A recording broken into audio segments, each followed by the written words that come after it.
হয়, তৃতীয়বাৰৰ কাৰণে NDA চৰকাৰ বিজেপি নেতৃত্বাধীন মিত্ৰজোঁট চৰকাৰ আমাৰ ৰাজ্যখনত হ'ব আৰু দ্বিতীয়বাৰৰ কাৰণে মাননীয় ডক্টৰ হিমন্ত বিশ্ব শৰ্মা ডাঙৰীয়া ৰাজ্যখনৰ মুখ্যমন্ত্ৰী হ'ব। NDA এবাৰ হেট্ৰিক কৰিছে।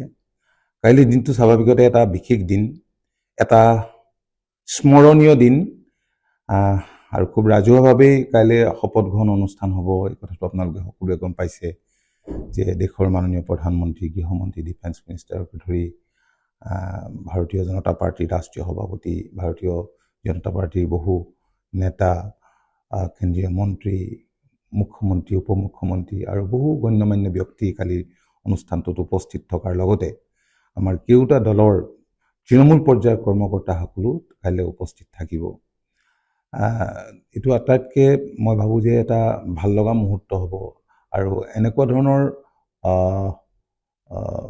বিশেষ ব্যক্তিৰ এনেধৰণৰ উপস্থিতিত হোৱা হয়তো স্বাধীনতাৰ পিছত এখন প্ৰথম শপত গ্ৰহণ অনুষ্ঠান 85তো হৈছিলে, কিন্তু এইটো আৰু অলপ বেলেগ হ'ব। মই পোনপ্ৰথমেই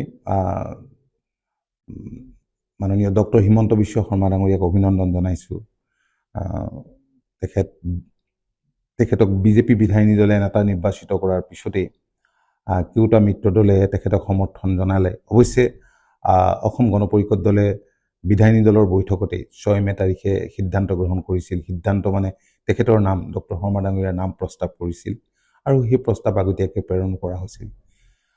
তেখেতক লৈ আমি গৌৰৱ অনুভৱ কৰোঁ আৰু আনন্দিত, কাৰণ তেখেত এতিয়া অসমতে আটাইতকৈ জনপ্ৰিয় নেতা নহয়, দেশত এগৰাকী জনপ্ৰিয় ৰাজনৈতিক নেতা হিচাপে ইতিমধ্যেই চিহ্নিত হৈছে আৰু বিদেশত থকা যিসকল প্ৰবাসী ভাৰতীয় আছে সেই সকলো তেখেতৰ কাম কাজৰ ওপৰত চকু ৰাখিছে, দৃষ্টি নিবদ্ধ হৈছে। এইটো আমাৰ কাৰণে ডাঙৰ কথা। আটাইতকৈ ডাঙৰ কথা যে যোৱা 5টা বছৰত ডক্টৰ শৰ্মা ডাঙৰীয়াই ৰাজ্যখনৰ কাৰণে যিখিনি কাম কৰি গ'ল, উন্নয়ন আৰু বিকাশৰ দিশত যিখিনি কৰি গ'ল, এইখিনি কেতিয়াও স্বাধীনতাৰ পিছত কোনো চৰকাৰে কৰিব পৰা নাছিল। আৰু সেইকাৰণেই এনে অভূতপূৰ্ব বুলিয়ে ক'ব লাগিব বা বৃহৎ জনাদেশ অসমৰ জনসাধাৰণে দিলে। এনে জনাদেশ অতীততো দিয়া নাছিল, এনেধৰণৰ 126খনৰ ভিতৰত 102খন আসনত, আৰু ভৱিষ্যতেও এইটো স্বাভাৱিকতে এটা কঠিন কাম হ'ব। এনে জনাদেশ আমি লাভ কৰাটো কঠিন কাম হ'ব।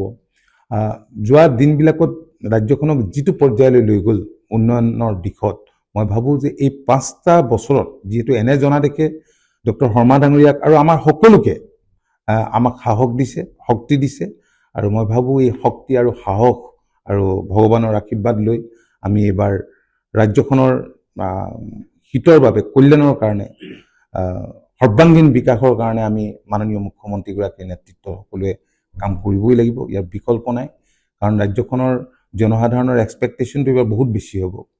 এক্সপেক্টেশ্যন যেতিয়া বহুত বেছি হয় তেতিয়া স্বাভাৱিকতে মানুহে মনত অলপ সৰু সৰু কথাতে বা বিভিন্ন কাৰণত আঘাত পায়। গতিকে সেই দিশটোৰ প্ৰতিটো আমি সকলোৱে চকু ৰাখিব লাগিবই, কিন্তু আমাৰ বিশ্বাস যে ডক্টৰ শৰ্মা ডাঙৰীয়াই পূৰ্বতকৈও অধিক তীব্ৰ গতিত, দ্ৰুত গতিত ৰাজ্যখনৰ বিকাশ আৰু উন্নয়নৰ কাৰণে কাম কৰি যাব। ডক্টৰ শৰ্মা ডাঙৰীয়াৰ সপোন যে ৰাজ্যখন দেশৰ অগ্ৰণী 5খন ৰাজ্যৰ তালিকাত অন্তৰ্ভুক্ত হ'ব লাগে। এতিয়া আমাৰ ৰাজ্যৰ বিকাশ দেখি আনৰ চকু পৰে, কিন্তু মই ভাবোঁ যে এইবাৰ এনে পৰ্যায়ৰ শিখৰলৈ তেখেতৰ নেতৃত্বত আমাৰ চৰকাৰখনে লৈ যাবলৈ সক্ষম হ'ব, যিটো সঁচাকৈয়ে সকলোৱে চাবলগীয়া হ'ব। মই ভাবোঁ যে কাইলৈ দিনটো সেইবাবেই আমাৰ সকলোৰে কাৰণে অত্যন্ত এটা গুৰুত্বপূৰ্ণ দিন।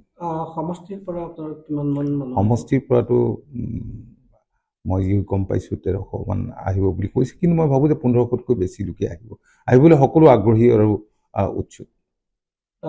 এই যিটো প্ৰক্ৰিয়া, কাৰণ প্ৰত্যাশা থকা বুলি কোৱাৰ লগে লগে প্ৰত্যাহ্বানো থাকিব নিশ্চয়কৈ। আৰু ডেফিনেটলি প্ৰত্যাহ্বানটো ৰাজনীতিটো থাকেই, বা চৰকাৰ চলাওঁতে এনেধৰণৰ প্ৰত্যাহ্বান কোনো আচৰিত কথা নহয়, কিন্তু সেই প্ৰত্যাহ্বানবিলাক ডক্টৰ শৰ্মা ডাঙৰীয়াৰ দক্ষ নেতৃত্বৰ বাবে, দূৰদৰ্শী নেতৃত্বৰ বাবে যি প্ৰত্যাহ্বানেই নাহক কিয় আমি হেলাৰঙে অতিক্ৰম কৰিব পাৰিম বুলি আমাৰ বিশ্বাস। তথাপি সুধিছোঁ, যদিও মুখ্যমন্ত্ৰীৰ এখতিয়াৰৰ বিষয় মন্ত্ৰীসভা গঠন কিবা নাই, সেই সম্পৰ্কত মই একো নকওঁ। এইটো এটা মুখ্যমন্ত্ৰীৰ ডিসক্ৰিপশন আজিৰ দিনটো একো নহয় ঠিক আছে যিকোনো খবৰৰ বাবে যোগাযোগ কৰক আমাৰ এই নম্বৰত 9181 307 2221